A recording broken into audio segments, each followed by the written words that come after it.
Bab 136, Persiapan Perburuan, 5. Jangan lupa like dan subscribe, agar kami makin semangat upload lebih banyak.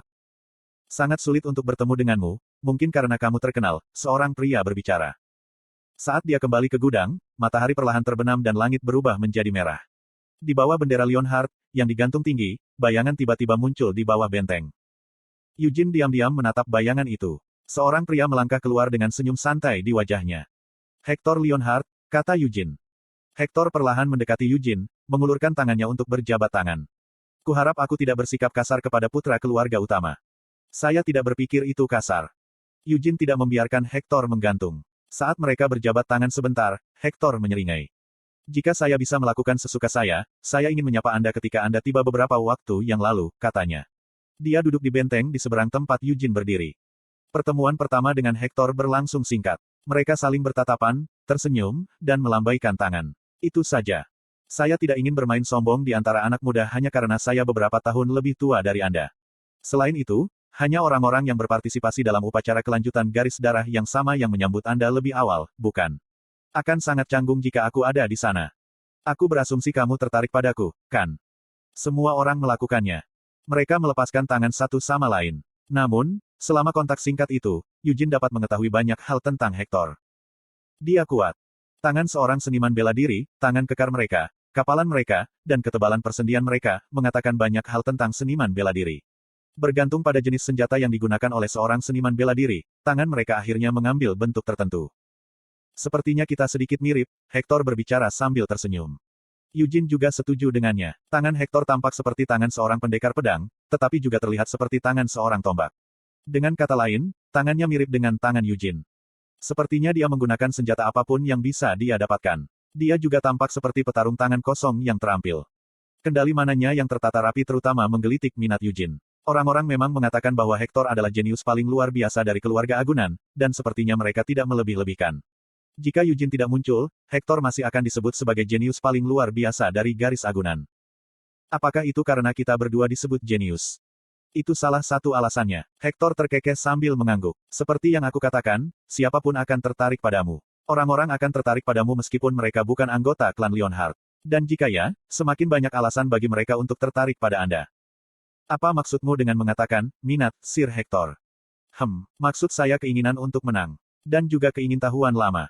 Bagaimana dengan kecemburuan? Eugene melontarkan pertanyaan itu. Meskipun dia secara terbuka menanyakan hal ini untuk mengukur reaksi Hector dan melihat apa yang dia rencanakan di kepalanya, Hector menatapnya dengan mata terbelalak. Kenapa aku harus cemburu? Tanya Hector kaget. Kamu juga telah disebut jenius dan memenangkan tempat pertama dalam upacara kelanjutan garis darah. Ah, benar. Saya telah menempuh jalan yang sama seperti Anda, tetapi saya tidak dapat diadopsi oleh keluarga utama seperti Anda. Hector mengangguk setelah dia terlambat mengerti apa yang dimaksud Eugene. Aku cemburu tentang itu. Kurasa itu bisa dilihat seperti itu. Saya minta maaf atas pertanyaan kasar saya. Eugene membungkuk kepada Hector setelah mundur selangkah. Ketika dia melakukannya, Hector agak bingung. Tidak, jangan minta maaf. Saya sepenuhnya memahami situasi Anda. Iya, memalukan untuk mengatakannya sendiri, tapi banyak orang lain juga iri padaku, sama seperti mereka cemburu padamu. Itu tidak bisa dihindari. Ketika seseorang disebut jenius, orang lain menjadi iri pada mereka dengan satu atau lain cara. Aku tidak bisa menyalahkanmu karena berpikir seperti itu dan tetap waspada terhadapku. Tapi aku benar-benar tidak iri padamu. Tapi aku kagum padamu. Terpesona. Ya, kamu adalah orang yang sangat keren. Meskipun saya mengatakan bahwa Anda dan saya sama, jujur saja, kami tidak ada bandingannya. Ketika saya berpartisipasi dalam upacara kelanjutan garis darah, anggota keluarga utama tidak berpartisipasi. Tapi bagaimana denganmu? Kamu bersaing bukan hanya dengan satu, tapi 3 anak dari rumah utama, dan kamu tetap menang. Mata Hector bersinar. Saya tidak akan bisa melakukan apa yang telah Anda lakukan, mencapai apa yang telah Anda capai sejak Anda diadopsi. Itu sebabnya aku kagum padamu. Bagaimanapun, akankah kita berjalan? Saya tidak punya cukup banyak hal untuk dibicarakan yang mengharuskan saya duduk di suatu tempat dan berbicara sambil minum. Selain itu, kita tinggal di tempat yang sama, jadi kita akan berjalan di jalur yang sama, bukan? Topik apapun bisa berubah menjadi percakapan. Tidak yakin. Saya pikir memaksa percakapan untuk terus menyebabkan hubungan memburuk. Atau apakah maksud Anda memiliki banyak hal untuk dibicarakan dengan saya? Apakah Anda tidak punya hal lain untuk dibicarakan dengan saya, Sir Hector? Tidak. Apakah kamu tidak menungguku? Saya pikir saya sudah cukup dengan menunggu. Percakapan tidak penting untuk menjelaskan betapa aku tertarik padamu. Tanpa alasan sama sekali, saya datang jauh-jauh ke sini untuk menunggu Anda, dan kami berjalan kembali bersama karena saya secara alami membicarakan hal-hal kecil, tanpa memaksakan percakapan. Hector diam beberapa saat, lalu tiba-tiba tertawa terbahak-bahak. Aku mengatakannya sendiri, tapi itu cukup memalukan. Anda tidak salah paham, bukan? Aku sudah terbiasa, jawab Eugene sambil memikirkan Balzac Lutbet, Master Menara Hitam. Jika kamu tertarik padaku, mengapa kita tidak mencoba berdebat sedikit? Tidak, aku akan menolak. Saya bukan tipe orang yang rela dihina. Aku pikir kamu terlalu keras dengan dirimu sendiri. Haha, terima kasih telah mengatakannya seperti itu, tapi aku tidak ada apa-apanya dibandingkan denganmu. Saya juga banyak mendengar tentang Anda, Tuan Hector. Anda adalah seorang ksatria kehormatan dari White Fang Order, kan? Medali itu benar-benar bukan apa-apa. Apakah Anda tahu ada berapa banyak ksatria taring putih di Ruher? Setidaknya ada 500, tapi bagaimana dengan izin Anda ke Akron? Bukankah paling banyak ada 10 lintasan? Hector tertawa terbahak-bahak, menggelengkan kepalanya. Sejak awal, gelar ksatria kehormatan adalah kehormatan, seperti namanya. Namaku terdaftar sebagai salah satu ksatria bertaring putih, tapi bukan berarti aku benar-benar seorang ksatria bertaring putih. Dengan bakatmu, aku cukup yakin kamu akan menjadi White Fang Knight kehormatan bahkan lebih cepat dariku. Petik 2. Eugene tertarik pada kerajaan Ruher, tetapi dia tidak terlalu tertarik pada ksatria taring putih, ksatria kerajaan Ruher. Tidak, apakah lebih baik aku menjadi taring putih untuk menggali berita tentang Molon? Eugene bertanya-tanya. Karena dia bukan warga negara Ruher, Eugene akan menjadi ksatria kehormatan paling banyak. Seperti yang dikatakan Hector, gelar itu kehormatan. Kapan dia akan menjadi anggota keluarga kerajaan Ruher jika dia mulai dari bawah? Kuharap Qian menikah dengan putri Ruher, gerutu Eugene. Keluarga utama sedang mempertimbangkan banyak kandidat untuk menjadi istri Qian, dan putri Ruher adalah salah satunya. Namun, ada masalah, dia baru berusia 10 tahun. Hector, Genia Leonhard tiba-tiba memanggil Hector dari jendela di lantai atas. Dia merengut ketika melihat Eugene dan Hector berdiri bersama. Kamu pasti dekat dengannya, Eugene berbicara dengan tenang. Kami bertemu untuk pertama kalinya dalam beberapa tahun, tapi ya, kami cukup dekat. Genia menginjak pagar, lalu melompati. Meskipun dia melompat dari tempat yang cukup tinggi, dia mendarat tanpa mengeluarkan suara. Dia melangkah menuju Hector. Mengapa kalian berdua datang bersama-sama? Tanya Genia. Kami bertemu di tengah, jawab Hector. Dia jelas tidak menyukai jawabannya. Dengan tatapan tajam, dia bola-balik antara Eugene dan Hector. Ayo pergi. Hah, pergi kemana? Tanya Hector bingung.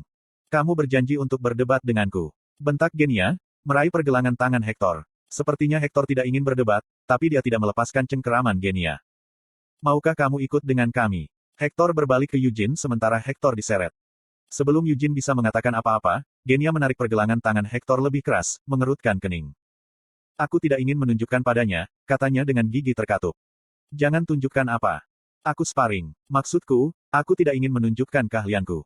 Genia mengatakannya setenang mungkin. Namun, Eugene dapat mendengar percakapan mereka dengan sangat jelas karena inderanya yang tajam. Menyaksikan keduanya dengan wajah pahit, Eugene mengalami konflik batin. Jika dia bisa melakukan apa yang dia suka, dia ingin mengikuti mereka. Dia tidak tertarik dengan keterampilan mereka sedikit pun, tetapi dia ingin mengganggu mereka tentang menonton sesi sparring mereka, justru karena Genia tidak ingin dia menonton. Kalau saja dia bukan putri Genos. Eugene menggerutu. Dia bisa memahami Genia pada tingkat tertentu. Selain itu, Genos akan berada dalam posisi yang sulit sebagai ayahnya jika Genia akhirnya membenci Eugene lebih dari yang dia lakukan sekarang. Pada akhirnya, Eugene mundur beberapa langkah, seolah-olah dia membantu mereka. Terima kasih atas tawarannya, tapi saya pikir saya harus menolak. Saya sedikit lelah, saya dipanggil ke sana-sini tepat setelah saya tiba. Dipanggil. Genia mengangkat sebelah alisnya. Ayahku tidak memanggilmu, kamu hanya mengunjungi ayahku sendiri. Genia pergi, menyeret Hector bersamanya. Sepertinya dia sangat menyukai ayahnya, pikir Eugene saat Genia dan Hector semakin menjauh. Eugene berbelok ke arah sebaliknya dan kembali ke penyimpanan. Konten iklan. Perburuan dijadwalkan dalam 2 hari. Berbeda dengan upacara kelanjutan Bloodline, kehadiran tidak wajib dan acara diadakan dalam waktu yang cukup singkat. Meski begitu, banyak orang dari keluarga agunan yang berpartisipasi, seperti Gargit, Dezra, dan Deacon. Aku tidak ingat apapun tentang Deacon. 7 tahun yang lalu, hanya ada 2 orang yang menarik sedikit perhatian Eugene selama upacara kelanjutan garis darah, Gargit dan Dezra. Selain mereka, ada juga beberapa orang dari keluarga agunan, tapi mereka adalah sekelompok pecundang yang tidak perlu diingat. Jika saya harus ingat, saya ingat bajingan gemuk. Petik 1. Namanya Hansen atau semacamnya. Deacon saat itu berusia 11 tahun. Meskipun dia tidak ada bandingannya dengan Gargit dan Dezra, Eugene telah mendengar bahwa Deacon telah mencapai prestasi yang cukup cemerlang. Dengan anak panah tertancap di tubuhnya, dia terus maju tanpa menyerah. Namun, dia ditelan oleh Slime dan akhirnya diselamatkan pada akhirnya. Dia masih lebih baik daripada pecundang lainnya, pikir Eugene sambil menatap Deacon, yang baru saja dia temui di tengah lorong. Deacon tidak membuat banyak kesan bahkan setelah 7 tahun. Tubuhnya sudah cukup besar, namun dia masih memiliki wajah anak laki-laki berusia 18 tahun. Dia, halo, Deacon dengan gagap mengucapkan salamnya dan melewati Eugene seolah-olah dia sedang melarikan diri. Eugene terus berjalan, tetapi dia bisa merasakan Deacon mengawasinya dari belakang. Ketika dia menoleh ke belakang, dia bisa melihat Deacon menatapnya dari jauh. Deacon juga berhenti berjalan. Petik 2. Apakah kamu memiliki sesuatu untuk dikatakan kepadaku? Tidak, saya tidak. Deacon tersentak, lalu menggelengkan kepalanya. Dia berbalik lagi dan berjalan pergi dengan langkah cepat. Dia kurang semangat, kata Mer sambil mengeluarkan kepalanya dari jubah. Setelah dia melirik Deacon, yang terus berjalan, dia melompat ke pintu kamar Eugene. Menurutku hanya ada 2 orang yang harus kamu perhatikan, Hector dan Genia. Bagaimana menurut Anda, Tuan Eugene? Mengapa saya harus memperhatikan mereka? Keduanya mungkin menyerangmu atas perintah Ketua Dewan Tetua, Mer berbicara pelan setelah dia dan Eugene memasuki ruangan. Saya tidak berpikir ketua akan mengambil tindakan sendiri, mengingat posisinya. Ksatria Singa Hitam adalah ksatria yang melakukan pekerjaan kotor Lionheart sejak awal, bukan? Selain itu, dia adalah ketua. Akan ada banyak pria yang akan mengotori tangan mereka atas namanya. Petik 2. Kamu mungkin benar, kata Eugene dengan apatis saat dia mendekati jendela di kamarnya. Seperti yang kamu katakan, Hector atau Genia mungkin adalah pembunuh ketua. Atau Deacon mungkin orang yang mencoba menikam saya dari belakang, sangat mengejutkan semua orang. Bocah kecil yang tidak punya roh itu. Mer bertanya dengan ragu. Orang terbaik untuk melakukan pembunuhan adalah orang yang tidak diharapkan siapapun. Itu bukan hanya Diakon. Ada banyak sekali orang yang akan menodai tangan mereka atas perintah ketua. Meskipun Eugene tidak tahu apakah salah satu dari Black Lions atau Lionheart lain yang berpartisipasi dalam perburuan ini adalah orang seperti itu. Aku benar-benar tidak berpikir Gargit akan menjadi pembunuhnya. Mungkin Eugene mempercayai Gargit sebelum waktunya, tetapi dia benar-benar tidak dapat membayangkan Gargit mencoba menikamnya dari belakang atas perintah ketua. Mungkin Desra akan menjadi pembunuhnya. Eugene berdiri di samping jendela dan melihat keluar. Desra dan Gargit sedang berdiri di sudut gimnasium besar. Gargit fokus melatih otot-ototnya, masih mengenakan atasan yang memperlihatkan pemandangan dada dan ketiaknya yang memalukan. Tentu saja, yang malu bukanlah Gargit. Sedikit lebih jauh, Desra sedang berlatih dengan tombaknya. Petik 2. Mereka bekerja keras. Apa pria itu, Gargit, bertarung menggunakan ototnya? Mer bertanya.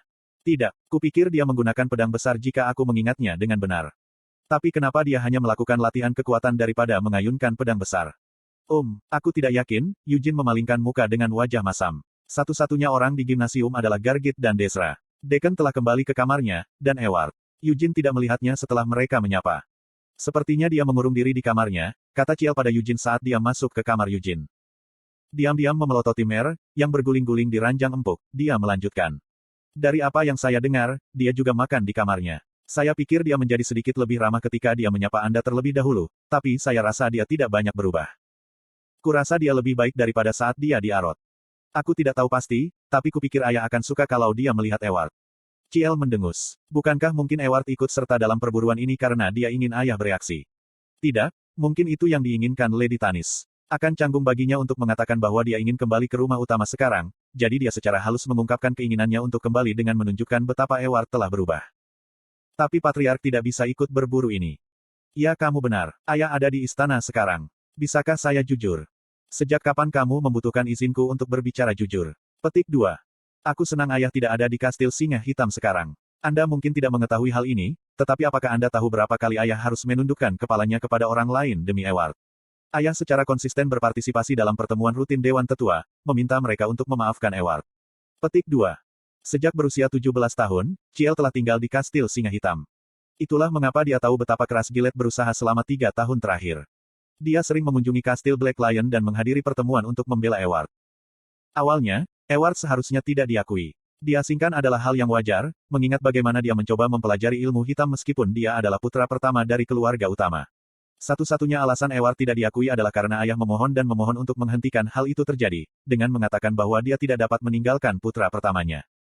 Itu sebabnya Ciel membenci Ewart.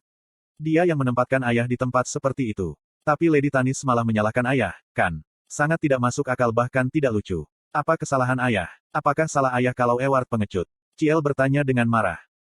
Dia tidak sepenuhnya tidak bersalah, jawab Eugene. Ciel merengut pada Eugene.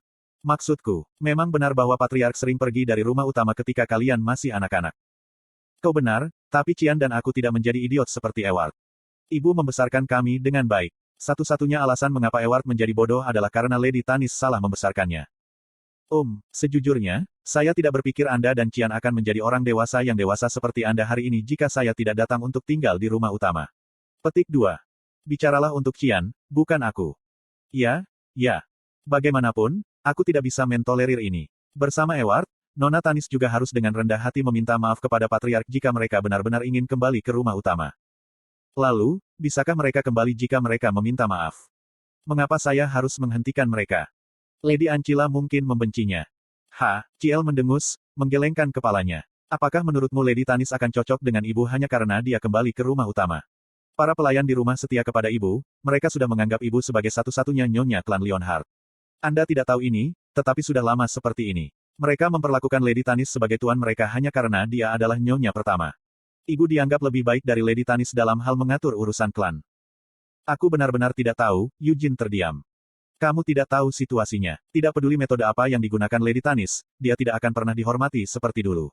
Itu juga berlaku untuk perburuan yang akan berlangsung 2 hari dari sekarang.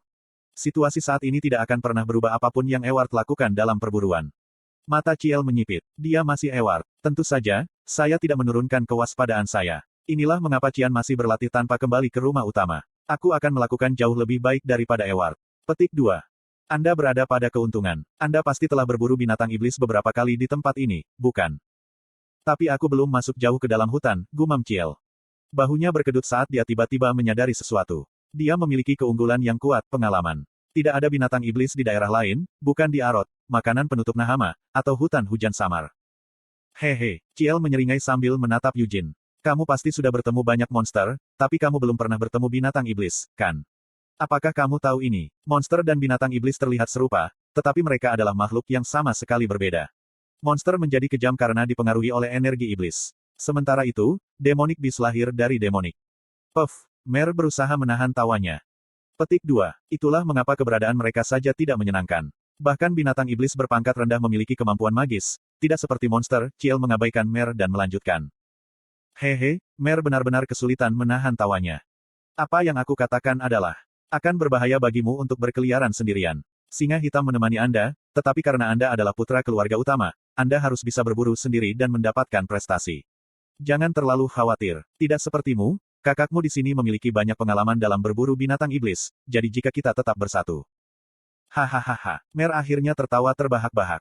Mengapa kamu terus tertawa? Ciel menoleh ke Mer, meremas wajahnya. Mengubur wajahnya di bantal, Mer sedang berbaring dan memukul-mukul tempat tidur dengan kakinya. Itu, bukan, tidak apa-apa, jawab Mer, setengah menangis.